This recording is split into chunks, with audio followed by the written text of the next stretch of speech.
Well, good evening, ladies and gentlemen, and welcome. Welcome to our Year 10 students, our parents and carers on this chilly night for an information session about subject selection and that really important journey from Year 10 into Year 11.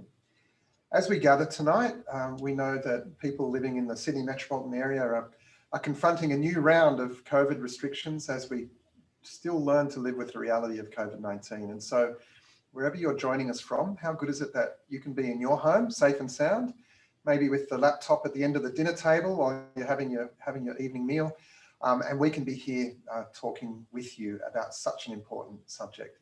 So it's great to have you along wherever you are joining us from. Tonight, we've got four of us here to share some information with you. And beside me, we have our Year 10 Leader of Learning, Jodie Cusack. Hello, everybody. And our Assistant Principal Learning, Deborah Scollard. Good evening, everyone. And our Pathways Coach and Partnerships Manager, Nikki. Hi, everybody. So we'll be going through a bit of a plan tonight to make sure that by the time we're finished in about 40 minutes, we hope, you'll have some really important information to help you support your daughters in this really important set of decisions that they need to make over the next little while. But to begin, I wanted to make a few points that would frame the conversations that you're probably having around that dining table tonight and lots of other nights about what the future might look like for your daughters. As a Catholic school, we take really seriously our responsibility to ensure that when students graduate from here, they are ready to flourish.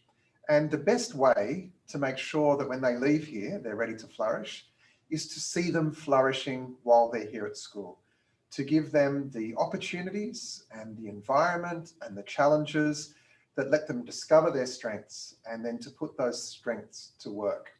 Your daughters have probably already discovered that Year 10 is hard work, and so it should be, because for a good life is hard work. My life is hard work, and I'm sure Jodie and Deborah and Nikki would say the same. But that hard work leads to success and leads to achievement, leads to opportunities and choices. And so when the students graduate from here in 2023, they'll be going into a world filled with choices, and we want them equipped with that. The other reality that I really want to put to you tonight is that our young people will face some really tricky challenges that I didn't need to face when I was growing up, and perhaps you didn't either. The employment landscape is challenging, and you'll hear a bit more about that from Nikki later on. And even as we live through COVID-19, we're realizing that the sorts of things that perhaps we used to think were important are not as important as some other things. And I'd be happy to name them right now. The ability of your daughter to manage her own learning and to keep learning throughout her life is perhaps the most important skill and attribute that she needs. That whatever job she gets in whatever field will require that she continues to be a learner. And nothing is truer than that. If you think about your own jobs, your own careers, and the pattern that your career has taken over the years, I'm sure that you have had to confront ongoing change. COVID-19 has taught us that change accelerates and that the world requires us to be able to adapt to that. And the only way that we can adapt to that is by knowing our strengths and by learning and relearning as we move through our lives.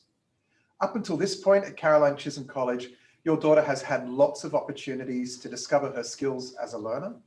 But this idea about learning and relearning and taking responsibility, that really takes off from now in the second half of Year 10 and through Year 11 and 12. So if you were to think about your precious daughter and you were to give her a rating, and I know she's sitting there with you probably right now, a rating on a scale of 1 to 5 about how independent she is as a learner, how much investment she puts in to her own learning, the questions she asks, the resources that she says that she needs, the curiosity that she shows about herself and about her world. Would you give her a 5 out of 5? That she's on fire about her learning and ready to take on the world and the challenges of Year 11 and 12? Or would you give her a score of somewhat less than 5? And if that's the case, then it's our job as a school, in partnership with you as parents, to make sure that she really ramps up those skills and really explores what her gifts are, what her strengths are, so she knows what to do with them, because the world demands nothing less.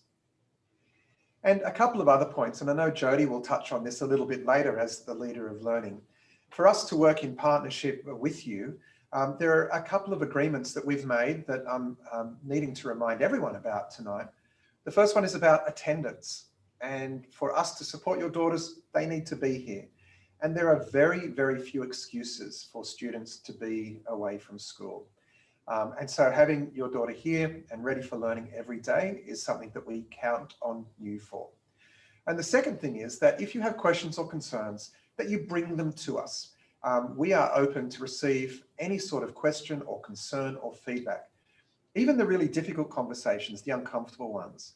In fact, the sooner we have those uncomfortable conversations, the quicker we can help to work with you to resolve them. So I just want to make those couple of points again. Attendance is absolutely vital. Helping your daughter discover her strengths is what we're all here for. And if there are questions or concerns, that you bring them to us as soon as you can. Speaking of questions, we want tonight to be a little bit open-ended. I know that you're there and we are sitting here, and it's pretty hard for us to be able to be face-to-face these days. But through the magic of technology, we are able to take your questions. So whether you are joining us via Zoom, and we have quite a few people on the Zoom webinar with us tonight, or if you are joining us on Facebook, we want you to drop your questions into the chat or as comments on Facebook. And Deborah and Nikki are keeping an eye on those. And we'll respond to those in real time, if that's the most appropriate way of responding. Or at the end of the session, we'll come back and revisit some of those questions to make sure that you have the information that you need. So bring those questions in from right now, if you like. There's about a 10 or 15 second delay, so we won't get them straight away. The sooner you ask the questions, the sooner we can get onto them. So we thought the best way of starting tonight was to get some of the really important but detailed information out of the way first about units and ATARs and subjects and processes. Because unless you have those basic questions answered, the rest of it isn't going to be very meaningful for you. And so it's part of Deborah's job sometimes to do the less exciting part. I'm sorry, Deborah. That's okay. So I'm going to share my screen now, and that'll take up most of your screen, whatever device you're watching us on. And Deborah's going to talk us through some of the basic information that every parent needs to know to best support their daughters. So over to you, Deborah. Thank you, Greg. I just want to go through just a few questions that really form the basis of choosing subjects for year 11 and 12. The first question, and perhaps the most basic question, is how many subjects do you need to actually study in year 11 and 12? So the answer is, in year 11, all students need to study at least 12 units. And in fact, most students will study 12 units. 12 units is a full-time load. So every unit has a certain number of hours and a certain number of tasks and workload associated with it. So 12 units fills up the timetable. Some students may do 13 units in year 11 if they're doing an extension subject, but that would be unusual rather than the norm. Most of the courses that students will pick are 2-unit courses, except for some of the religion courses and some of the other courses that are board-endorsed courses that last for year 11, and the extension courses in mathematics and English. So in year 11, most students will study 12 units.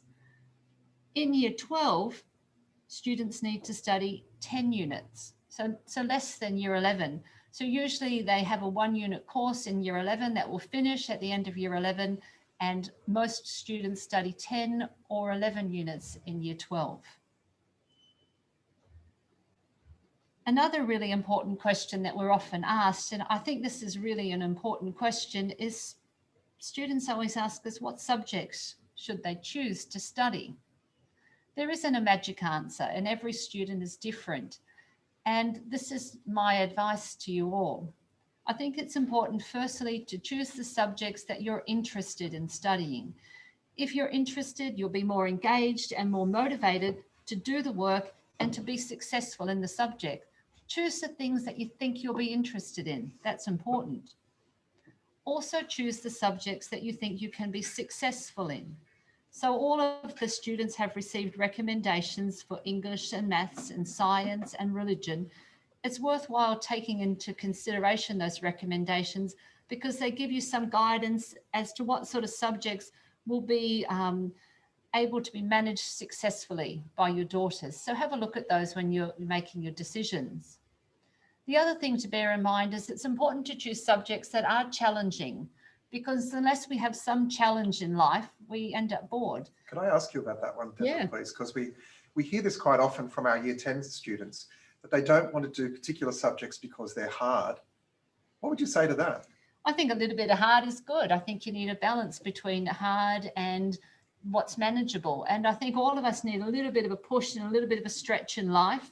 That's what's engaging and motivating. That's what helps us to grow. So it's about finding a balance between what's hard and what's challenging and what's manageable. What if a student says, though, that I'm not going to do a hard subject because I could get a higher mark in an easier subject and get a better result and a better ATAR? And again, that's a question we are always asked, what subjects can I choose that will actually enable me to ace the ATAR? And my answer is don't play that game. Choose the subjects you're interested in that will challenge you and that you can be successful in. And if that's advanced mathematics or advanced English or extension maths, choose those subjects, because that's when you'll be successful. When you're working to capacity, you're engaged and you're enjoying yourself. That's the best way to get a good ATAR.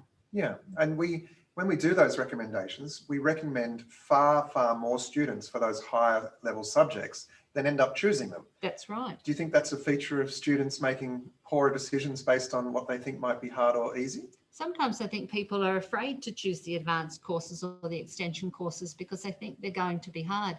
Better to give them a try, see if they are manageable. Don't give up before you've even started.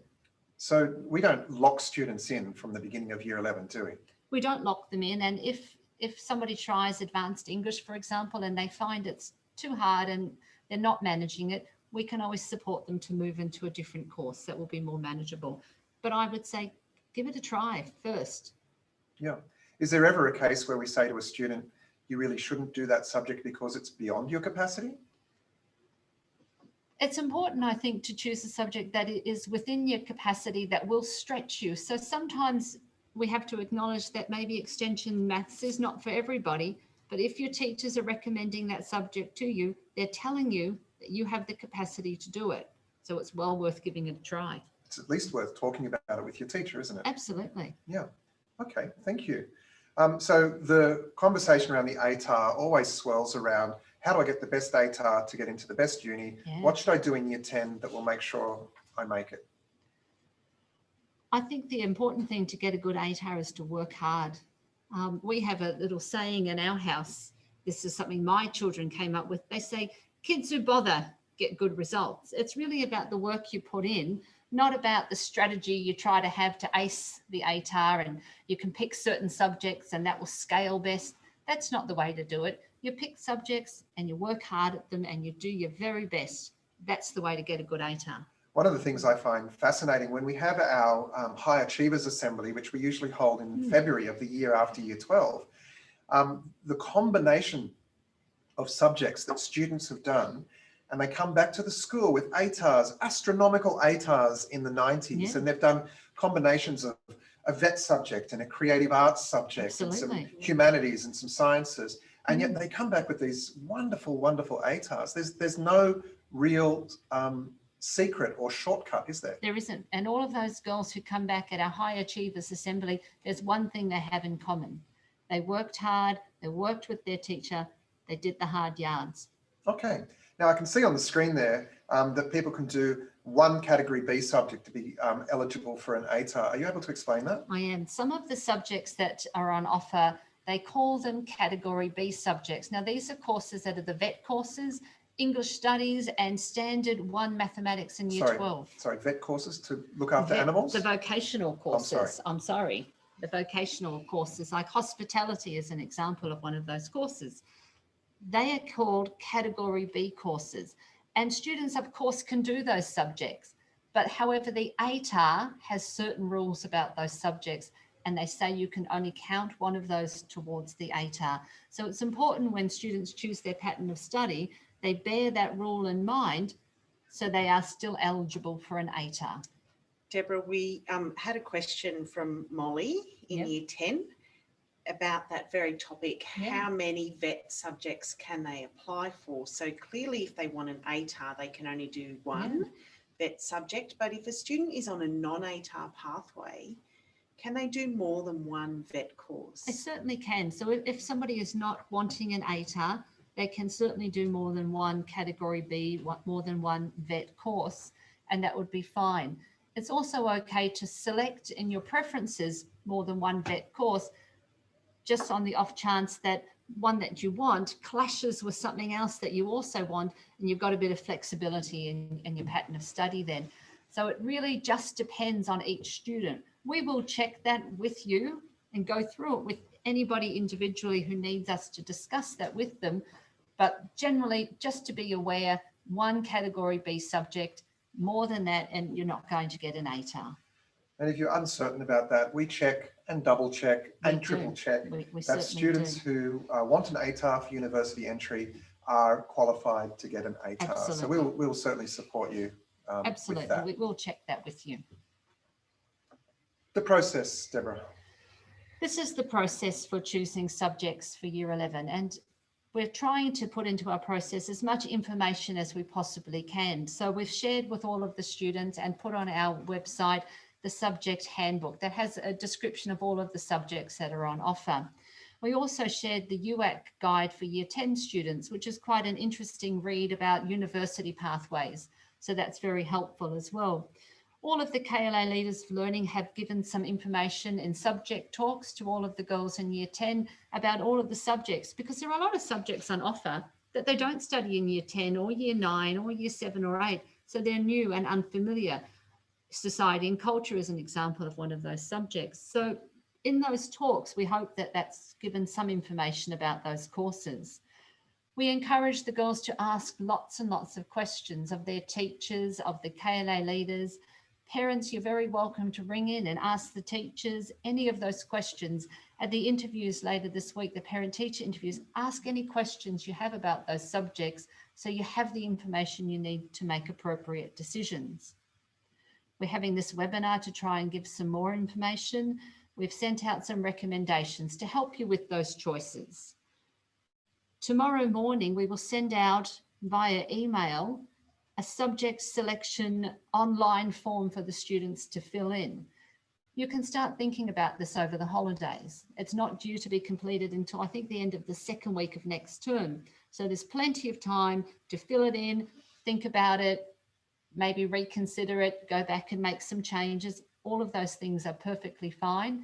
Think about it over the holidays. Maybe you have some more questions to come and ask us in the first couple of weeks of next term. Sorry, can I interrupt there Yeah. again? So if I get that email from you tomorrow and I reply at 9 o'clock with all of my options, do I get the subjects I want because I was the first one in? I would like to tell you that there's a reward for being the first one in, but no, there's no reward for that. I'm very competitive. I'm aware of that, yes.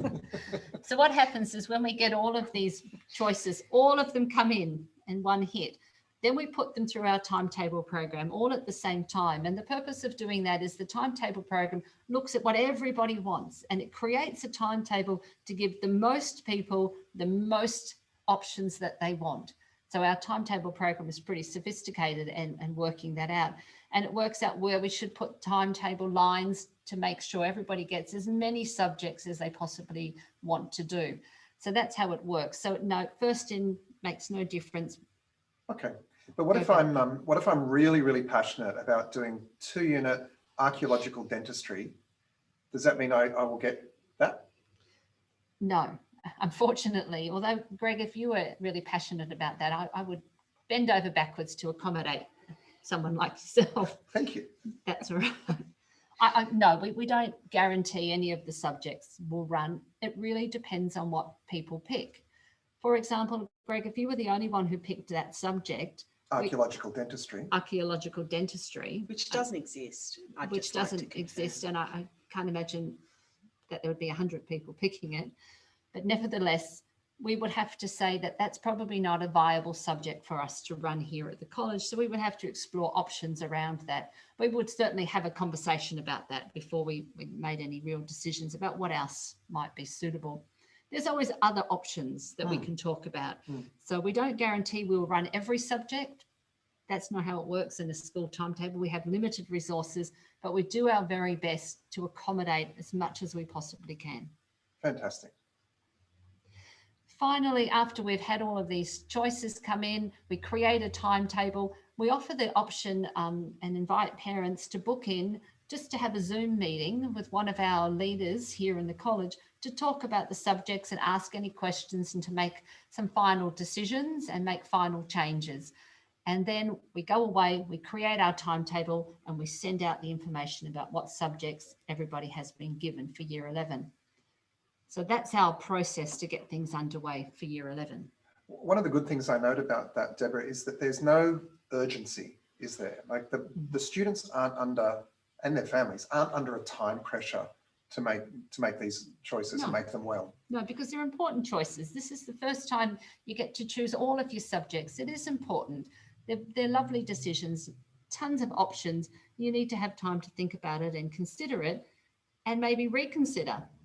So certainly there's plenty of time. This is probably a good point at which to bring Nikki into the conversation. One of the big misunderstandings that I've come across over many years is that year 10s and sometimes their families believe that their whole future life depends on getting this decision right. And it's just not the case, is it, Nikki? No, not by a long stretch. We have got some questions for you, Deborah, but we'll come back to those. Okay, we'll come back to those. So their future doesn't depend on it, Their future does not depend on, look, girls can sometimes come to me and say, I want to be a dentist and I'd like to be a speech pathologist. There is nothing that says you can't do both. We are going to spend 50 years in the workforce, and that's a long time, and that's a long time to continue to learn, continue to get qualifications and develop our careers. So, but the decisions that we make about subjects in year 10, could that spoil that? Look, no, it couldn't. There are always pathways. Sometimes we have to take the scenic route, but no, it couldn't spoil it. What I would say is what Mrs. Scollard said, choose subjects that you love, because chances are if you want to go into a career or if you want to go to university that's in an area that you love, your subjects will align with that. You know, one big thing that comes up quite often is girls who say they want to do physiotherapy but haven't done a science. And sometimes that can be a bit tricky to get directly into university, but there are pathways we can take around that. Yeah. Well, what about prerequisites though? Are there many courses that have prerequisites that require students to have done particular subjects in year 11 and 12? There are some. Mostly they are courses that are things like medicine, you know, those really top level courses that are requiring huge ATARs, and they require prerequisites. There are changes always in education courses. So there are changes in regards to maths and English, but there are things that are called bridging courses at universities. So if you haven't met the requirements of a prerequisite, you can do a bridging course, usually in the January before university starts, to bring you up to that level of standard that they're expecting. As I said at the beginning of our presentation, Nikki is one of our 2 pathways coaches. Nikki, can you describe some of the work that you do in helping students, particularly through year 11 and 12, as they craft a plan? Yeah, so I always start with, what are you interested in? What are you passionate about? What do you do on the weekends? What do you love? And then we start to explore and unpack. We've got a number of career tools here. We start to explore and unpack what sort of careers can come from this field or passion, and how do you get there? Yeah. So what are the pathways? Are we going to TAFE? Are we going directly into the workforce? Does it require a university degree? Or is it something that we stack on top of each other? Do we start at TAFE and then go to uni, or traineeships, apprenticeships? Yeah, I suppose when young people, and even perhaps people parents' age, are thinking about their future, they're imagining it as one long straight road. Oh, That kindergarten through to year 6, through to high school, through to HSC, through to university, through to career. Doesn't really look like that anymore, does it? no, if you look at my road, it looks more like a Mr. Squiggle drawing. And I'd say most of us here would have a road that looks like a Mr. Squiggle drawing, because life happens. Yes. Right? Things happen that you don't expect. Our interests change. We meet different people. We get different opportunities. And if we're open to those opportunities, we're open to meeting people and to learn new things, our life can take extraordinary turns and twists, which are delightful. Yeah, it's probably a good point right now for you to turn to your daughter, if you're sitting with her in the kitchen or in the lounge room, and ask her, does she know about Nikki's work, about Kara's work in the school? Has she ever had an appointment with Nikki or Kara? You might ask her if she's ever been on the Careers Pathways Google page, the Google Classroom page that Nikki and Kara manage. You could ask her, has she ever accessed Job Jump through our e-learning site, through the college library, where she can explore her strengths and possible careers? Because all of these resources are sitting there waiting for your daughter to use and explore. It relates back to the earlier point I made about your daughter being responsible and independent and engaged in her own learning. So, Nikki, what does the future look like for these young people? They're 15, they'll be graduating in 2023 into the workforce or uni 2024. What are some of the things on the horizon that parents should be talking to their daughters about? Career-wise? Career-wise. Oh, look, there are, well, you would have heard people say 1,000 times over, you'll be doing jobs that don't even exist yet. And that's true. I'm doing a job that didn't exist when I was at school. And I've done a couple of jobs, actually, that didn't exist when I was at school. There's a huge boom in construction, and we often think of construction as like high vis and a hard hat, and it's not. Construction project management, there's loads, especially in Western Sydney. We're in the heart of it here. Yeah. If you want a job for life, girls, get into construction. Yes. Engineering and construction management. It's huge. Logistics and warehousing. Yeah. With our ageing population, all aspects of healthcare are huge. We saw in the pandemic that, the importance of the work that our healthcare workers undertake. And I've had a couple of girls talk to me about wanting to be epidemiologists this year. So isn't that cool? That's fantastic. I hear that's catching. Boom tish. So, healthcare and construction are two really big growth industries. Yeah. But some of the tools that we use, we can explore different careers, and we can see whether those careers are in growth or decline. Something like radio is in decline because podcasts, and so that, we can have a look at that. I suppose the point that I would take out of what you just shared is that a young person's openness to that and their willingness to explore. These careers aren't going to come marching towards your daughter. These opportunities don't just come knocking. It's about us going out and getting them, just like you've done with your own career, Nikki. Exactly. And Greg, can I just add too that we're talking about subject selections here tonight, but learning is about so much more than what happens in the classroom. Here at the college, we offer our girls the opportunity to be involved in a range of different committees in social justice, in stewardship, in liturgy. There are always opportunities for them to volunteer and get involved. And sometimes when you stretch yourself a little bit and you get a little bit uncomfortable, turn up to a meeting at lunchtime, you may not know anyone else who's there, you get a taste for something that you might be really passionate about, but didn't know. Until you stepped out. Did it.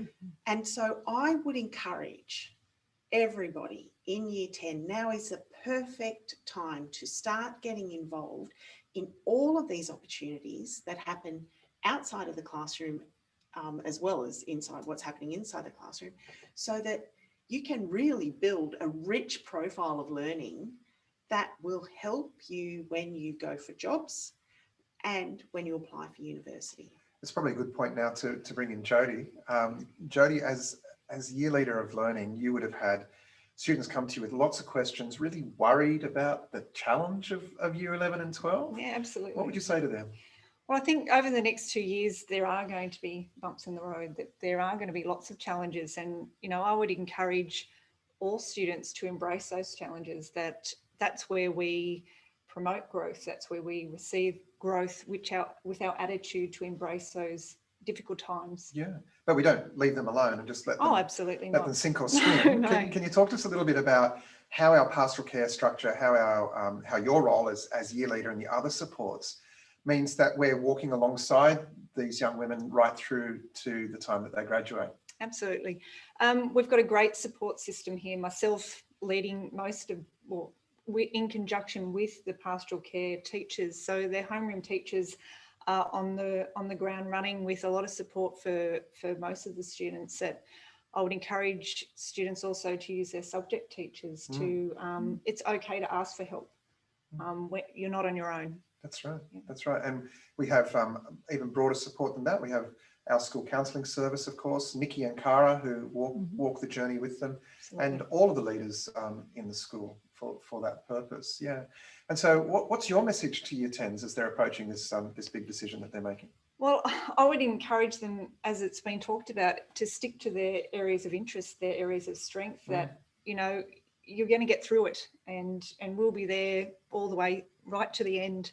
I also encourage you to be kind to yourself as well, that, it's important to be organised, but also it's really important to get enough sleep, to eat healthily, to exercise regularly, to take those moments of restoration when it's needed, but to, facilitate the study as well, to push yourself.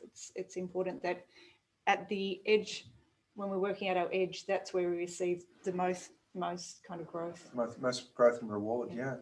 I know that when we talk about literacy, we usually talk about reading and writing, but there's a real deep understanding emerging now about well-being literacy, that young people need to deliberately develop well-being literacy. So this is ways of accessing being healthy and having a great healthy approach to life. Some students I know, when I speak to them and they're looking forward to year 11 and 12, are saying, I've got to give up my sport. I've got to give up my part-time job because there's going to be so much homework and so much assessment. All I've got to do is just knuckle down and just do schoolwork. What do you say to that? Well, I think it's all about balance. You've got to have all those things. Later in life, you're going to have to make those juggles of all the things that you enjoy. And I think it's really important not to give those things away. We all need to study, that's great, but we also need to make time for friends, for family, to look after our own mental health and well-being is paramount. We find that young people with part-time jobs actually get a lot out of it, don't they, Nikki? What does a part-time job give for a young learner? Well, money, but also some great skills, especially if they're working as part of a team. I think, and they develop friendships at work, and they, a bit of independence.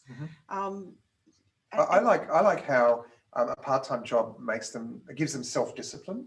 Quite often when I'm welcoming students through the gate at school, when the bell has already rung and some of our lovely year 10 girls are turning up late, I say to them, do you have a part-time job?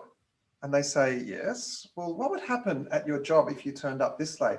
Oh, I never turn up late to work. I'd be in trouble. So it does teach them that sense of self-discipline. Yeah. They wear their work uniform perfectly, whether or not they wear their Chisholm uniform perfectly. So it is a great way of them spreading their wings a little bit and getting a broader skill set. And again, it helps in future employment, and it helps in university applications and all of those things. And sport, of course, speaks for itself. We've got some questions, Nikki. We have got some questions for Deborah about 13 units, doing 13 units. Yeah. And one is, can you have 13 units even if you're not doing an extension subject? No, the answer really is no. I think people are thinking you can take 13 units. Unfortunately, 13 units don't fit into a normal school timetable. It's more than a full-time load. So the extension subjects actually run outside of the timetable, which is why you can take those on as the 13th unit. But no, you can't really, because they don't fit into a school day. That's too much study, and you're taking on too much if you're doing that. So I guess it comes back to Jodie's point about balance as well. that's right. Yeah. So no. And a question for me, Marie, we've just had a question that one mum has said her daughter's been waiting for a response to an email about coach. I'm assuming it's about coaching. We are working through it. We're doing crazy things with year 12s at the moment as they do all of their early entry applications, and year 12s are on trials in HSC early in term 3, and we're going to really hit up the year 10s for coaching sessions then. So you may also be interested to know that we're currently recruiting for another Pathways coach. We are the only school that has Pathways coaching as part of a service for our students, and we're growing the number of Pathways coaches that we're employing because we just see such great value in those rich conversations with really experienced and skillful people about helping students to build that bridge into their future. So as your daughters get into year 11 and 12, we'll be growing that service in the school, because I agree with you, Maria, it's very valuable for students to have those conversations. So thanks for your patience, girls. We are getting there. Yes. It's been lovely talking to year 10s about this process. I was speaking to one student on the Urban Challenge, and you know who you are, and you're probably listening tonight. And she told me that she's put her pattern of study together, and it comes to 16 units, Mrs. Scholar, that she loves learning so much that she couldn't decide between the subjects, so she wants to do pretty much all of them. And we'll be doing 16 units. I understand that, but we've got a whole lifetime ahead of us. We don't have to do all of it in year 11 and 12. Save some of it for another time. And I know I'm not allowed to have favourite year groups in the school, but year 10 are pretty special, aren't they, Jodie? They're pretty special. They're a very close-knit group, and Urban Challenge proved that to me, the way that they worked together and enjoyed themselves so much and solved all of those problems. So I know, just on the seeing their journey, this 3.5 years through school, that the next couple of years here in this community with this support team is going to be a very, very special time for your daughters. As usual, I commit our whole team to walking alongside you as parents. We recognise that you are the first and most important teachers for your daughters, but we are there right beside you to make sure that this journey is as smooth as possible.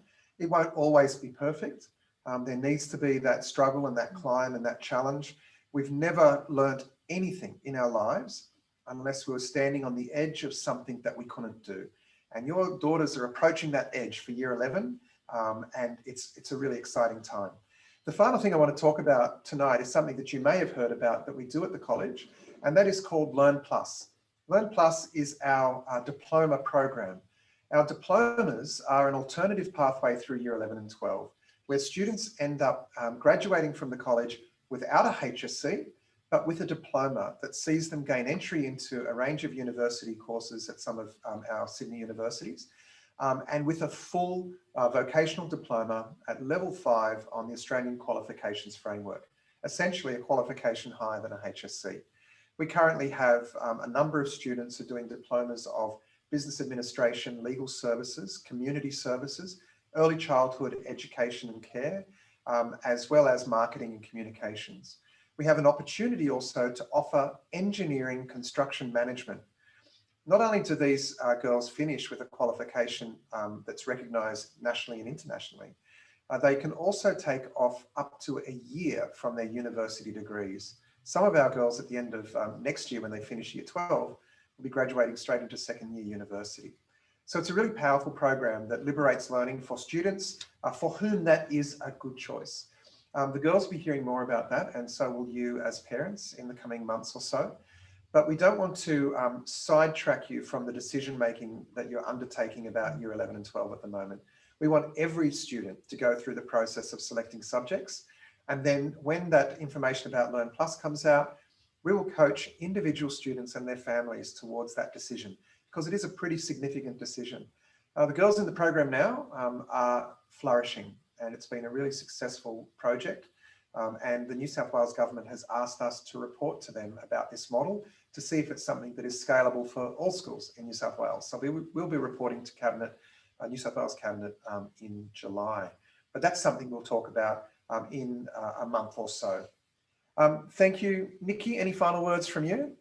Just letting you know, Mrs. Scollard will share those slides with the Year Absolutely. 10 We'll students. have them shared.